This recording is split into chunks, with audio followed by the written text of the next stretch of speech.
아버님, 지금 여기가 어디라고 말을 들이세요? 저희 집에서는 못 재워드리니까 당장 이 돈 받고 나가세요. 꺼지시라고요? 안녕하세요, 여러분. 오늘 들려드릴 이야기는 오랫동안 가족을 위해 헌신해 온 한 아버지의 이야기입니다. 자식을 위해 모든 것을 희생하며 살아왔지만 결국 돌아온 것은 차가운 매면뿐이었습니다. 하지만 인생은 예측할 수 없는 법이지요. 뜻밖의 사건이 벌어지며 모든 것이 뒤바뀌게 되었습니다. 사연 들으시기 전에 구독과 좋아요 한 번씩 눌러주시면 영상 제작에 큰 보탬이 됩니다. 그럼 오늘의 사연 시작하겠습니다. 권영수 씨는 올해 78세로 평생을 성실하게 살아온 사람이었습니다. 젊은 시절부터 농사를 지으며 악착같이 돈을 모았고 아들에게는 부족함 없는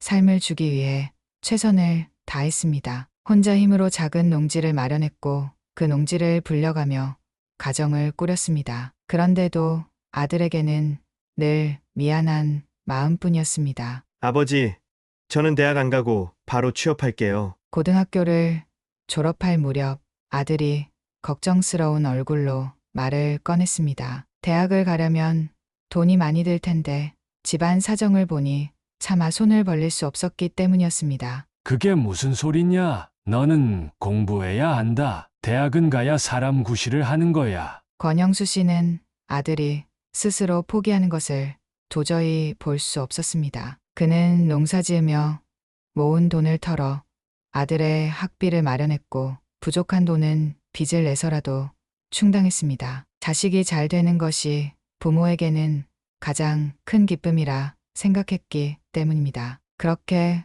어렵게 대학을 보낸 아들은 서울로 올라가 명문대를 졸업했고 좋은 직장에 취직하며 안정된 생활을 누리게 되었습니다. 결혼도 했고 아이도 낳으며 자신만의 가정을 꾸렸습니다. 그러나 시간이 지나면서 아들과의 연락은 점점 줄어들었습니다. 예전에는 명절마다 내려와 함께 시간을 보냈지만 이제는 전화 한 통조차 받기 힘들어졌습니다. 바빠서 그래요.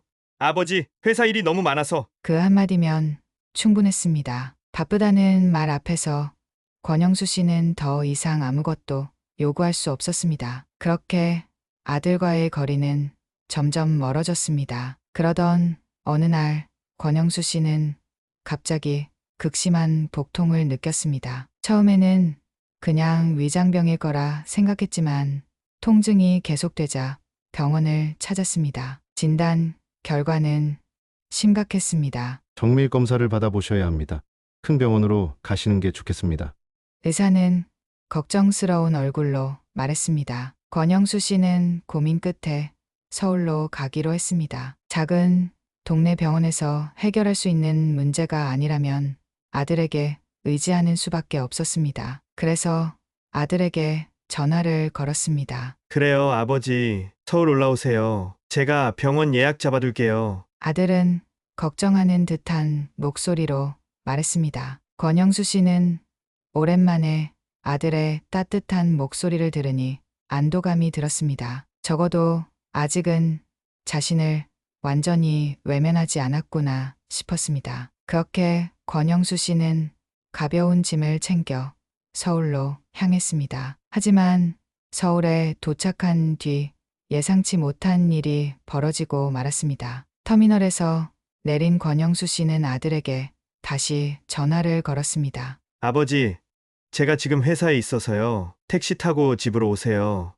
알겠다. 권영수 씨는 아들이 알려준 주소를 기사에게 건네고 택시를 타고 아들네 집으로 향했습니다. 권영수 씨는 택시에서 내려 아들네 아파트를 올려다보았습니다. 높은 건물, 반듯한 대문, 그리고 고급스러운 외관까지 아들이 성공했다는 사실이 다시금 실감되었습니다. 그는 흐뭇한 미소를 지으며 문 앞에 초인종을 눌렀습니다.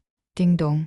잠시 후 현관문이 열리더니 며느리가 모습을 드러냈습니다. 하지만 예상했던 반가운 인사나 미소는 없었습니다. 어머, 아버님 오셨네요. 며느리는 어딘가 난감한 표정을 짓고 있었습니다. 그리고 문을 활짝 열어주는 대신 살짝 몸을 비켜 설 뿐이었습니다. 그래, 종훈이는 아직 안 왔나?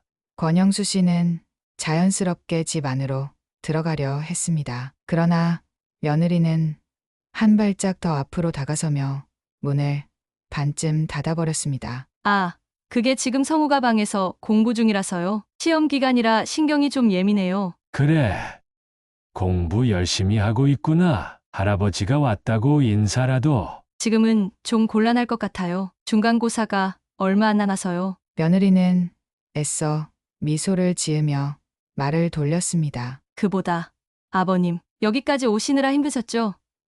근데 혹시 지갑은 챙기셨나요? 권영수 씨는 그제야 자신의 사정을 떠올렸습니다. 지갑을 잃어버려서 아들에게 전화했고 아들이 집으로 오라고 했던 것이었습니다. 아, 그게 지갑을 잃어버려서 터미널에서 올 때도 아들한테 돈 좀 빌려달라고 하려 했는데 내가 먼저 나와 있더구나. 그러자 며느리는 마치 기다렸다는 듯 외투 주머니에서 지폐 몇 장을 꺼내 들었습니다. 네. 그래서 성우 아빠랑 얘기했어요. 이거 받으시고 병원 들르신 다음 터미널 근처에서 하룻밤 주무시고 내일 아침에 내려가시는 게 어떠실까요? 순간 권영수 씨는 순간적으로 자신이 잘못 들은 게 아닐까 싶었습니다. 뭐라고 했니? 아버님도 피곤하실 테고 집이 좀 어수선해서요. 성우도 예민하고 그리고 친정엄마도 와 계시거든요. 아무래도 오늘은 좀 어려울 것 같아요. 며느리는 손에 쥔 10만 원을 권영수 씨 앞으로 내밀었습니다. 여기요. 아버님, 택시 타고 가시면 되겠어요. 그 순간 권영수 씨는 등 뒤로 차가운 바람이 스며드는 듯한 기분이 들었습니다. 그가 지갑을 잃어버린 건 단순한 사고였다. 그리고 아들이 집으로 오라고 한 것도 사실이었다. 그런데 결국 며느리의 한마디에 문전박대를 당하는 신세가 되어버린 것이다. 권영수 씨는 손에 쥐어진 돈을 내려다보았습니다. 평생을 아들을 위해 헌신해왔고 아들이 좋은 대학에 가도록 뒷바라지했으며 결혼할 때는 땅까지 팔아 도와주었다. 그랬던 자신이 이제는 하루 묵을 곳조차 없는 처지가 되어버렸다. 이렇게까지 해야 하니? 그는 조용히 물었습니다. 네. 단 하루도, 한 끼 식사도. 그게 그렇게 힘든 일이었니? 며느리는 난감한 표정을 지으며 말을 얼버무렸습니다. 아, 그게 아니라 아버님도 편하실 것 같아서요. 괜히 여기 계시면 불편하실까봐. 권영수 씨는 더 이상 아무 말도 하지 않았습니다. 그저 천천히 고개를 끄덕였을 뿐이었습니다. 그래, 알겠다. 그는 주머니에 돈을 구겨 넣으며 조용히 돌아섰습니다. 며느리는 더 이상 붙잡지 않았습니다. 오히려 안도하는 듯한 표정으로 문을 닫았습니다. 찬 바람이 다시금 그의 몸을 감쌌습니다. 이제 어디로 가야 할까? 권영수 씨는 터미널로 발길을 돌리며 자신이 이제 아들에게조차 짐이 되어버린 존재가 되어버렸다는 사실을 뼈저리게 깨달았습니다. 권영수 씨는 터미널 근처를 걸으며 한숨을 내쉬었습니다. 차가운 밤바람이 코끝을 스쳤고 도로 위를 지나는 자동차 불빛들이 마치 멀어진 가족처럼 느껴졌습니다. 지갑을 잃어버린 것도 서러운데 며느리에게 문전박대를 당한 일은 더욱 가슴을 후벼 팠습니다. 며느리가 준 10만 원이 든 주머니를 꽉 쥐었습니다. 애초에 이 돈을 받을 생각도 없었지만 거절하면 더 비참해질 것 같아 그냥 받아들었습니다. 당장 내려갈 돈이 없으니 오늘은 여기서 묵어야겠군. 터미널 근처에 있는 작은 숙소를 찾아 걸음을 옮겼습니다. 프런트에 앉아있던 중년의 숙소 주인이 힐끗 그를 바라보았습니다. 어르신, 방 잡으시게요? 예, 하루 묵고 가려고요. 권영수 씨는 며느리가 건넨 돈에서 몇 장을 꺼내 계산했습니다. 어휴, 겨울인데 옷을 너무 얇게 입으셨네요. 감기 걸리시겠어요? 주인은 걱정스러운 듯 말했지만 권영수 씨는 대꾸하지 않고 방 열쇠를 받아들었습니다. 방에 들어서자 낡은 형광등이 깜빡이며 빛을 뿌렸습니다. 좁고 허름한 공간, 작은 침대 하나와 탁자가 전부였습니다. 벽지는 군데군데 벗겨져 있었고 바닥에 깔린 카펫에서는 퀴퀴한 냄새가 났습니다. 권영수 씨는 천천히 침대에 앉았습니다. 어쩌다가 이런 신세가 되었나? 한때는 아들을 위해 땅까지 팔아서 집을 마련해 줬건만 이제는 내 한 몸 누울 자리도 마음대로 얻지 못하는 처지가 되어버렸습니다. 며느리의 차가운 표정과 무정한 말투가 머릿속에서 떠나지 않았습니다. 아버님, 갑자기 오신 건 저희도 곤란해요. 택시비랑 숙박비 드릴 테니까 터미널 근처에서 주무시고 가세요. 성우도 시험 준비 중이니 이해해 주세요.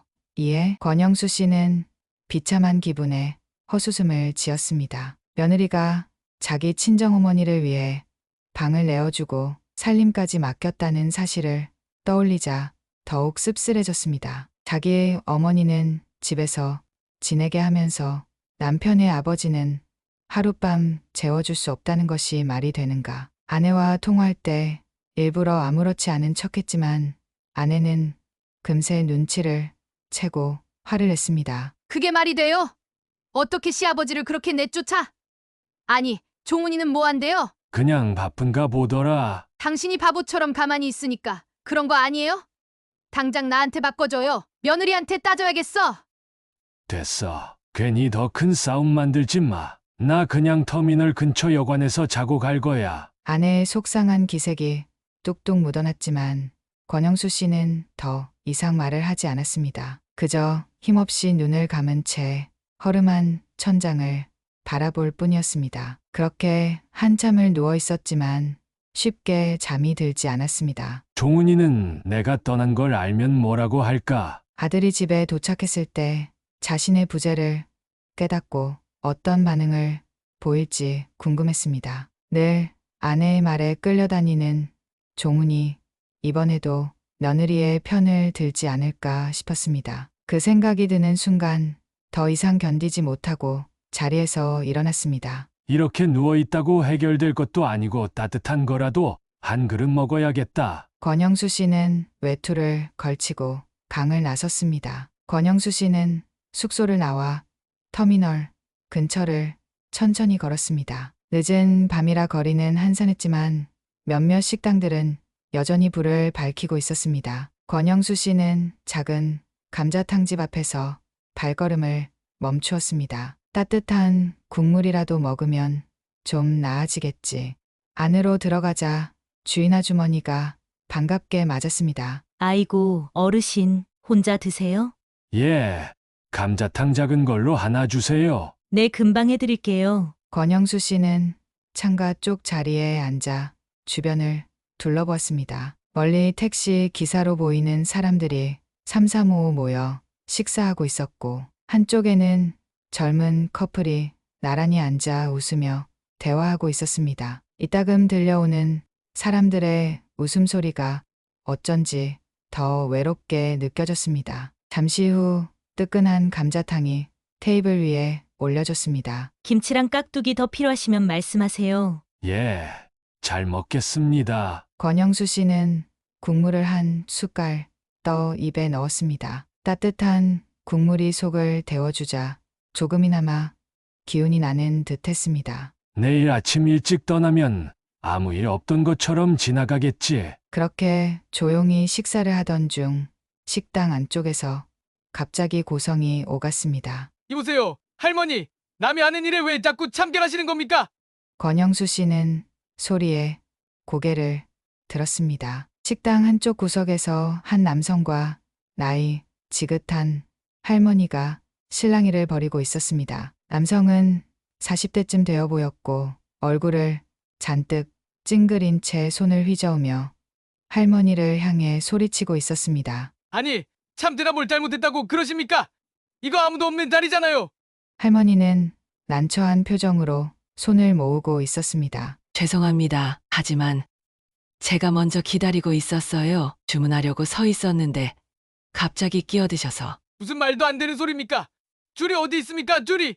제가 먼저 여기 서 있었다니까요. 남자는 할머니의 말을 들으려 하지 않았고 오히려 더 짜증이 난 듯한 표정이었습니다. 에이, 그냥 드시지 마세요. 나이도 있으신데 이런데 와서 이러고 계실 게 아닙니다. 그 말에 할머니는 당황한 듯 잠시 말을 잇지 못했습니다. 식당 안은 어색한 정적이 흘렀습니다. 주변에 있던 사람들도 눈치를 보며 남자의 태도를 못마땅하게 바라봤지만 아무도 나서지는 않았습니다. 그때였습니다. 조용히 식사를 하던 권영수 씨가 자리에서 천천히 일어났습니다. 그리고 단단한 걸음으로 그들에게 다가갔습니다. 어이, 젊은 사람. 남자가 권영수 씨를 돌아보았습니다. 이분이 먼저 서 계셨다잖소. 그러면 양보하는 게 예의 아니겠소? 남자는 권영수 씨를 흘겨보며 대꾸했습니다. 아니, 저기요! 어르신이 왜 이래 끼어드십니까? 끼어든 게 아니고 바른 말을 하는 거요. 나이가 들었으면 어른을 공경하는 법부터 배워야지. 남자는 씩 웃으며 코웃음을 쳤습니다. 아이고, 참! 됐습니다. 그냥 드시죠. 그러더니 비꼬는 듯한 표정으로 한마디 덧붙였습니다. 어르신들 상대해서 좋을 거 없죠? 괜히 시간 낭비했네. 남자는 짜증이 난 듯 고개를 절레절레 흔들며 가게를 나가버렸습니다. 식당 안은 조용해졌고 할머니는 깊이 한숨을 내쉬었습니다. 아이고, 난 또 이 나이에 이런 일로 소란을 피우게 될 줄이야. 권영수 씨는 미소를 지으며 조용히 말했습니다. 어르신, 괜찮으세요? 괜찮아요. 참 그냥 조용히 넘어갈까 했는데 또 저러고 나가버리니 마음이 편치 않네요. 주변에서 지켜보던 식당 주인이 다가와 할머니를 걱정스럽게 바라보았습니다. 어르신, 속상하시죠? 따뜻한 국물이라도 드시고 가세요. 오늘은 그냥 제가 대접해 드릴게요. 어머, 그러실 필요까지야. 별거 아닙니다. 자, 여기 앉으세요. 할머니는 감사한 표정으로 자리에 앉았고 주인은 바로 따뜻한 국을 준비하러 갔습니다. 권영수 씨도 다시 자리로 돌아가 남은 식사를 마저 했습니다. 그리고 식사가 끝난 후 주인에게 계산을 하려 지갑을 열었지만 문득 손이 멈췄습니다. 지갑이. 권영수 씨는 바지 주머니를 더듬었습니다. 하지만 아무리 찾아도 지갑이 보이지 않았습니다. 그 순간 가슴이 철렁 내려앉았습니다. 권 씨는 식당 주인을 바라보며 난처한 얼굴로 말했습니다. 잠시만 기다려 주시겠습니까? 지갑을 좀 찾아봐야 해서요. 주인은 당황한 듯 했지만 곤란한 기색을 드러내지 않으려는 듯 애써 미소를 지었습니다. 아이고, 괜찮습니다. 찾고 오세요. 기다릴 테니 너무 급하게 생각 마시고요. 권 씨는 서둘러 숙소로 발걸음을 옮겼습니다. 혹시라도 방에 지갑을 두고 왔을 수도 있다는 생각이 들었습니다. 머릿속이 복잡해지면서도 한편으로는 별일 아닐 거라고 스스로를 다독였습니다. 숙소에 도착하자마자 권 씨는 침대 위에 올려둔 외투 주머니부터 확인했습니다. 그러나 지갑은 보이지 않았습니다. 혹시 바닥에 떨어졌나 싶어 이불을 들추고 침대 밑까지 살펴보았지만 어디에도 보이지 않았습니다. 이상하네. 분명히 아까까지 있었는데.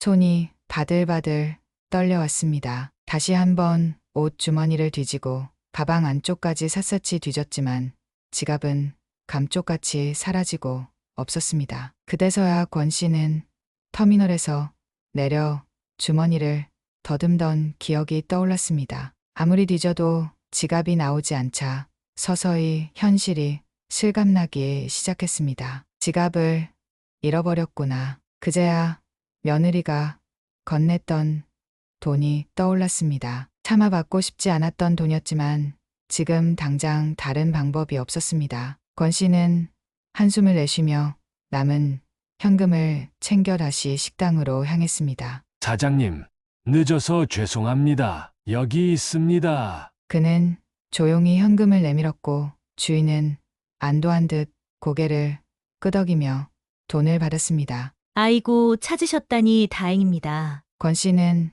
대답하지 않은 채 묵묵히 밖으로 나섰습니다. 밤바람이 다시 차갑게 불어왔지만 지금은 그것조차 느껴지지 않았습니다. 다음 날 아침 권 씨는 터미널로 향해 매표소 앞에 섰습니다. 이제 남은 돈으로 표를 사면 될 일이었습니다. 제일 빠른 거 한 장 주세요. 그러나 창구 직원은 미안하다는 표정으로 고개를 저었습니다. 어르신, 죄송하지만 오늘은 매진입니다. 권 씨는 순간 당황해 발을 동동 굴렀습니다. 매진이라고요? 네. 오늘은 주말이라 표가 다 나갔어요. 다음 차는 저녁 늦게나 있어요. 저녁까지 터미널에서 시간을 보낼 수도 없고 또 숙소를 잡기에는 돈이 아까웠습니다. 순간 어쩔 줄 몰라 매표소 앞에서 멍하니 서 있을 때 휴대폰이 울렸습니다. 아버지, 어디세요?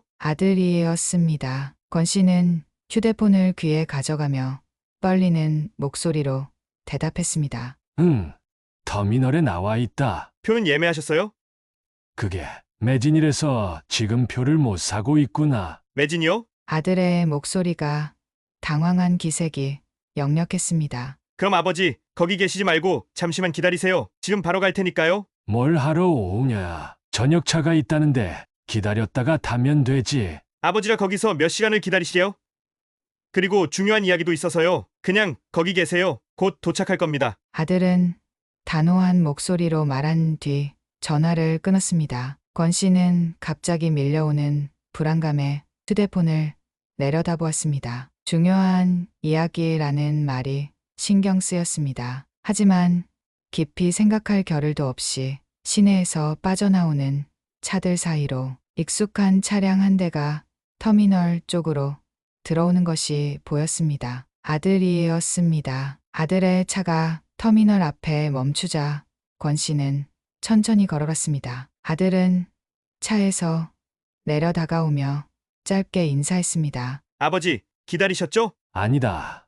방금 왔다. 권 씨는 멍한 표정으로 아들을 바라보았습니다. 아들은 자연스럽게 조수석 문을 열고는 안으로 들어가라고 손짓했습니다. 아버지, 타세요. 권 씨는 더 이상 서 있을 이유가 없었습니다. 조용히 조수석에 올라탔고 아들은 문을 닫은 후 운전석으로 돌아와 차에 올랐습니다. 시동이 걸리자 차 안에는 낮은 진동 소리만이 가득 찼습니다. 출발한 지 얼마 되지 않아 아들이 조용히 입을 열었습니다. 아버지, 방금 터미널에서 뭐 드시고 계셨던 거예요? 권 씨는 창밖을 바라보며 재수롭지 않다는 듯 대답했습니다. 그냥 따뜻한 거 한 잔 마시고 있었다. 아들은 아무 말 없이 고개를 끄덕였습니다. 하지만 손으로 핸들을 힘주어 잡는 모습이 어딘가 신경 쓰이는 듯 했습니다. 아버지, 어젯밤 불편하셨죠?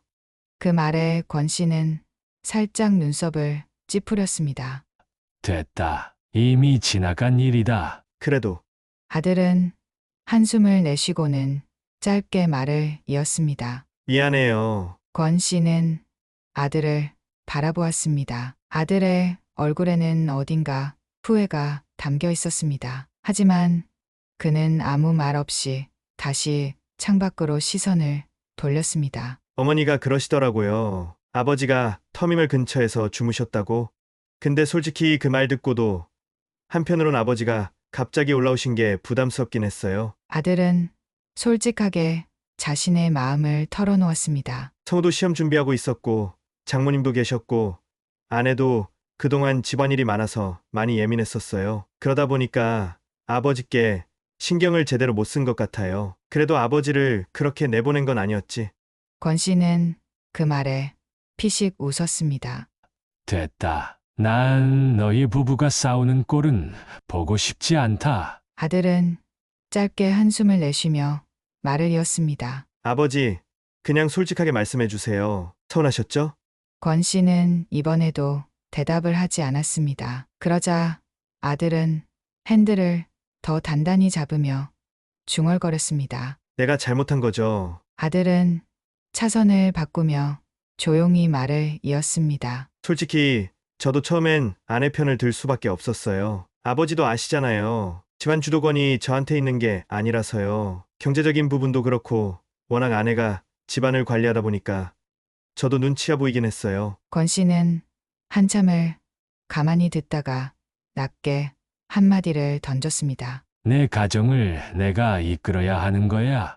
그 한마디에 아들은 입을 다물었습니다. 그렇게 어색한 침묵이 흐르는 사이 차는 아들의 아파트 단지로 들어섰습니다. 아들은 천천히 차를 세운 뒤 기어를 중립에 놓았습니다. 도착했어요. 아버지. 권 씨는 문을 열고 천천히 차에서 내렸습니다. 아들은 트렁크에서 아버지의 짐을 꺼내 들었습니다. 일단 들어가시죠. 권 씨는 아파트를 올려다보았습니다. 다시 이곳에 오게 될 줄은 몰랐습니다. 어제 이 자리에서 며느리가 자신을 돌려보냈던 순간이 떠올랐습니다. 그렇게 그는 조용히 아들의 뒤를 따라 집으로 향했습니다. 아들은 현관 비밀번호를 누르고 문을 열었습니다. 들어오세요. 아버지. 권 씨는 한 발짝 집 안으로 들어섰습니다. 익숙하면서도 낯선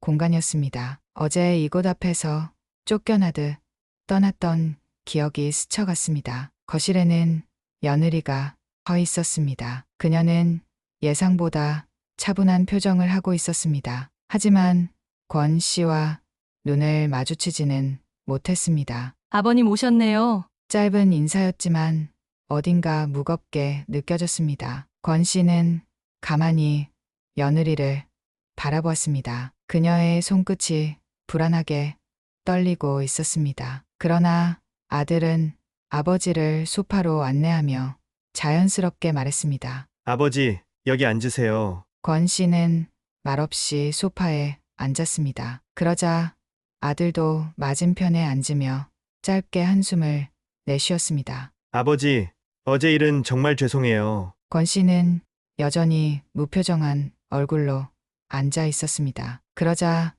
며느리가 조용히 다가와 권 씨 앞에 서더니 조심스럽게 입을 열었습니다. 아버님, 저도 어제 너무 경솔했어요. 권 씨는 그녀를 바라보았습니다. 그러나 며느리는 쉽게 말을 잇지 못했습니다. 그때 안방에서 임기척이 들렸습니다. 무슨 일이야? 방에서 안사돈이 나왔습니다. 그녀는 권 씨가 거실에 앉아 있는 모습을 보자마자 순간적으로 표정이 굳었습니다. 어머, 사돈 어른이 오셨네요? 그녀는 억지 미소를 지으며 주변을 두리번거렸습니다. 그러나 그 표정에는 분명 불편함이 서려 있었습니다. 그러자 아들이 자리에서 일어나 조심스럽게 말했습니다. 장모님, 아버지가 어젯밤에 불편을 겪으셨다고 해서 제가 모시고 왔습니다. 갑작스러워서 죄송합니다. 안사돈은 애매한 표정을 지었습니다.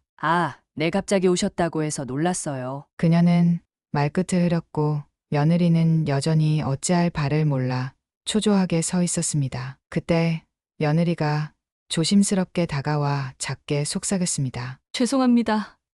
아버님 정말 죄송해요. 그러나 권 씨는 여전히 말이 없었습니다. 대신 그는 천천히 자리에서 일어났습니다.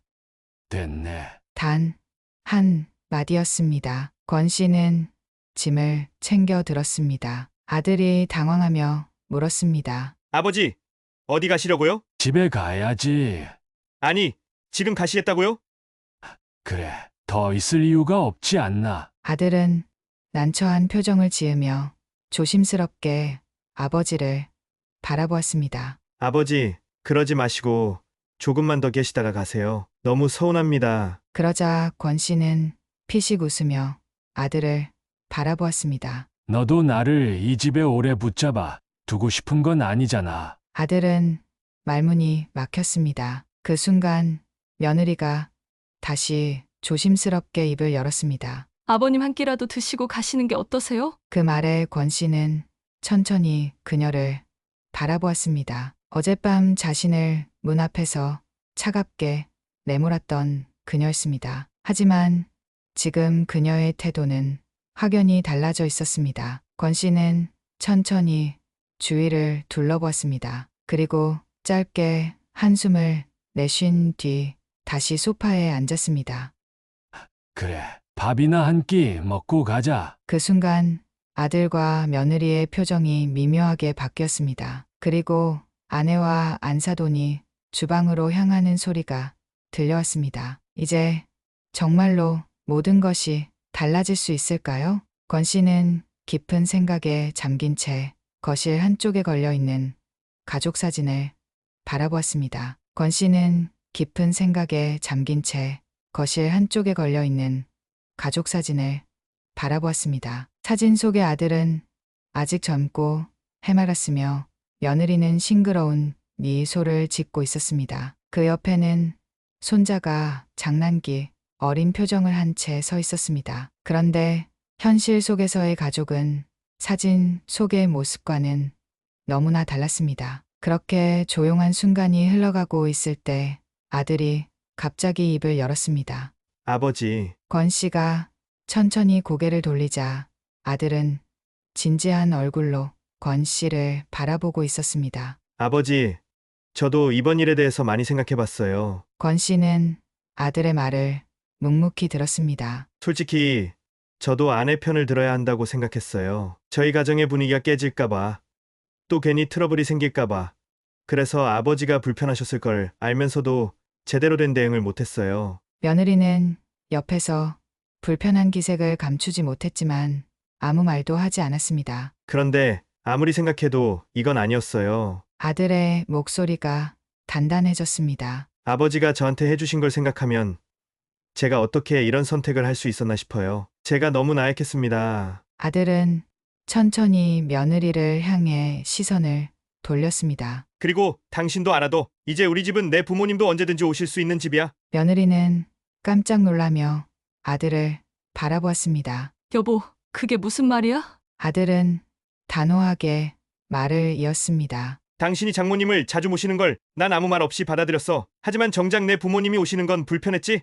앞으로는 그렇게 못해. 아버지도 어머니도 언제든 우리 집에 오실 거야. 며느리는 당황한 표정으로 주먹을 꼭 쥐었습니다. 그럼 내 엄마는? 그건 우리가 다시 조율해야겠지. 하지만 이제 내 부모님을 함부로 대하는 일은 없을 거야. 그건 확실해. 순간 정적이 흘렀습니다. 장모님도 분위기를 감지했는지 조용히 시선을 내리깔았습니다. 아들은 장모님을 향해 정중히 고개를 숙이며 말했습니다. 장모님, 불편하게 해드려서 죄송합니다. 하지만 저도 아버지께 똑같이 해드리는 게 맞다고 생각합니다. 장모님은 애써 미소를 지으며 고개를 끄덕였습니다. 그래, 내가 그렇게 생각했다면 난 뭐라고 할 말이 없겠구나. 그렇게 말하면서도 그녀의 표정에서는 약간의 불안감이 느껴졌습니다. 아들은 다시 권 씨를 바라보며 말했습니다. 아버지, 오늘 하루만 더 계시다 가세요. 오늘 저녁은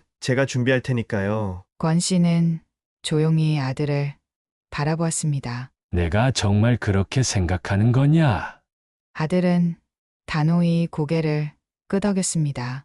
네, 이번 기회에 확실히 하려고요. 권 씨는 그런 아들의 모습을 보며 깊이 숨을 들이마셨습니다. 그리고 천천히, 아주 천천히 고개를 끄덕였습니다.